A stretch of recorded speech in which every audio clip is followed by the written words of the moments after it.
నమస్తే, నేను ముఖేష్. ఈరోజు మనతో పాటు ఉన్నారు తంత్ర సాధకులు, అమ్మవారి ఉపాసకులు బ్రహ్మశ్రీ సుభాష్ శర్మ గురువు గారు. నమస్కారం గురువు గారు. శ్రీమాత్రే నమండి. సార్, ఒకవైపు మోడీ గారు, దేశ ప్రధాని గారు గోల్డ్ కొనొద్దని చెప్పినప్పటికీ కూడా బంగారం రేట్లు విపరీతంగా పెరుగుతున్నటువంటి పరిస్థితి, అదేవిధంగా సిల్వర్ కూడా విపరీతంగా పెరుగుతున్నటువంటి పరిస్థితి. ఏంటి అసలు ఏం జరగబోతుంది? అసలు కొనొద్దన్నప్పుడు రేట్లు తగ్గాలి అని ఎవరైనా అనుకుంటారు, కానీ ఇది విపరీతంగా పెరుగుతున్నాయి. ఈ ధోరణి ఎటువంటి పరిస్థితికి దారితీయబోతుంది? రానున్న రోజుల్లో బంగారం ధరలు నిజంగానే ఆకాశాన్ని అంటబోతున్నాయా? సామాన్యుడు కొనలేని పరిస్థితి ఏర్పడుతుందంటారా? తప్పకుండా తెలియజేస్తాను. ముందుగా వీక్షిస్తున్న ప్రేక్షకులందరికీ శ్రీమాత్రే నమః, శ్రీ గురుభ్యో నమః. యాదేవి సర్వభూతేషు మాతృరూపేణ సంస్థిత.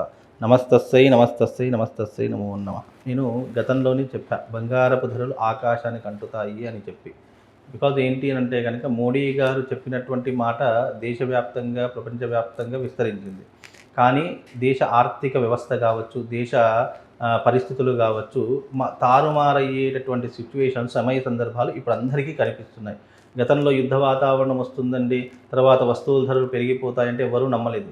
ఈ రోజున చూస్తే కనుక వంట గ్యాస్ యొక్క బీభత్సం జరుగుతూ ఉంది. అలాగే పెట్రోల్, ఇంధనం సంబంధించినటువంటి బీభత్సాలు, అంటే కొరత ఏర్పడేటటువంటి పరిస్థితులు ఏర్పడుతూ ఉన్నాయి. బంగారపు ధరలు ఆకాశానికి అంటుతాయంటే ఇప్పుడు జూన్ 1వ తారీఖు ప్రారంభం అయ్యిందా? రాసి పెట్టుకోండి. బంగారం మనం కొనలేనటువంటి పరిస్థితి దాటి వెళ్ళవచ్చు. బికాజ్ ఏంటి అంటే ఈ యొక్క ఆర్థిక వ్యవహారము, ఆర్థిక పరిస్థితులు ఏంటి తారుమారయ్యేటటువంటి సందర్భాలు జూన్ 1వ తారీఖు నుండి ప్రారంభం అవుతాయి. ఎందుకంటే జూన్ 1వ తారీఖు రోజున గురువు మార్పు చెందుతున్నాడు. మిథునం నుంచి కర్కాటకంలోకి ఎప్పుడైతే అడుగు పెడతారో దేశ ఆర్థిక వ్యవస్థ దెబ్బతినేటటువంటి పరిస్థితులు ఏర్పడేటటువంటి సమయ సందర్భాలు ఇప్పుడు అందరికీ అర్థమవుతాయి. ఎందుకంటే గురువు ఫైనాన్షియల్కి కారకుడు అయ్యేటటువంటి గ్రహం. కాబట్టి ఈ గురుగ్రహం ఎప్పుడైతే మార్పు చెందుతుందో, కర్కాటకంలోకి అడుగు పెడుతుందో వైద్యపరంగా ఇబ్బందులు వస్తాయి. అలాగే ఇంధన పరంగా, అంటే వంట గ్యాస్ కావచ్చు, పెట్రోల్ కావచ్చు, ఆయిల్, క్రూడ్ ఆయిల్ కావచ్చు, ఇలాంటి ఆయిల్కి సంబంధించినటువంటి ఇబ్బందులు, కొరతలు ఏర్పడుతూ ఉంటాయి.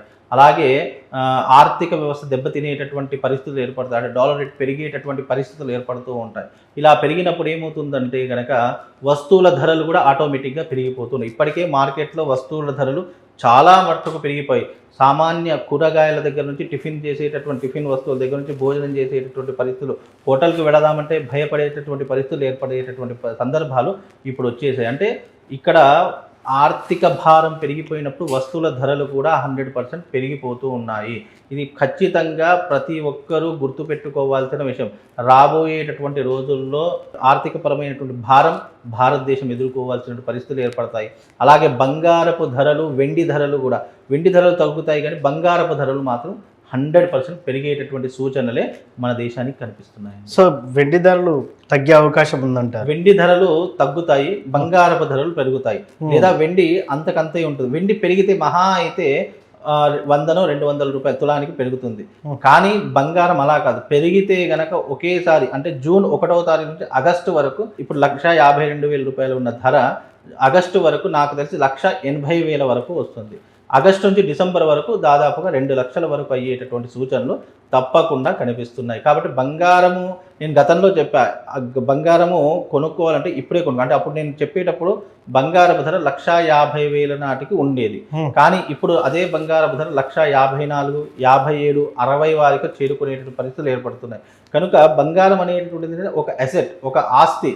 అది ఎప్పటికైనా కూడా మనకు ఉపయోగపడేటటువంటిది. అంటే చాలా, అది ఎవరు కొనుక్కోవాలి అది కూడా చెప్తున్నాను. డబ్బు ఉన్నవాళ్ళు, లేదా సేవింగ్స్ చేసుకుందాం అనుకున్న వాళ్ళు, డబ్బు పరంగా కాకుండా వస్తువు పరంగా మనం పెట్టుబడి పెట్టి, ఇప్పుడు నా దగ్గర 10,000 ఉన్నాయి, 10,000 లాకర్లో పెట్టాను అనుకోండి, ఆ 10,000 అలాగే ఉంటాయి తప్ప దానివల్ల ఎలాంటి ఉపయోగం.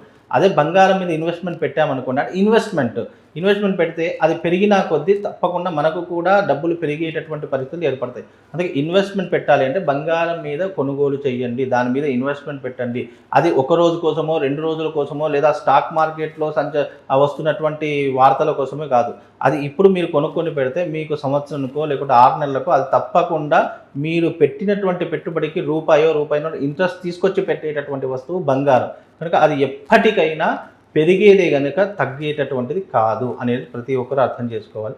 బంగారం కొనకూడదని నరేంద్ర మోడీ గారు చెప్పినటువంటి మాటలు ఏంటి అంటే కనుక దేశ ఆర్థిక పరిస్థితి బాగా లేదు. ఇప్పుడు ఏదైతే మనము బంగారం మీద, పెట్రోల్ మీద, ఇంధనాల మీద అది మనం పెట్టుబడి పెడతామో అది మన దేశానికి రాదు, అది పరాయి దేశానికి వెళ్ళిపోతుంది. కనుక పరాయి దేశానికి వెళ్ళేటటువంటి ఏవైతే డబ్బులో అది చాలా మట్టుకు జాగ్రత్తగా కాపాడుకునే ప్రయత్నం చేస్తే ఆర్థిక పరంగా మనం కాస్త వెసులుబాటులో ఉండేటటువంటి పరిస్థితులు ఉంటాయని చెప్పి నరేంద్ర మోడీ గారు చెప్పినటువంటి వాస్తవం.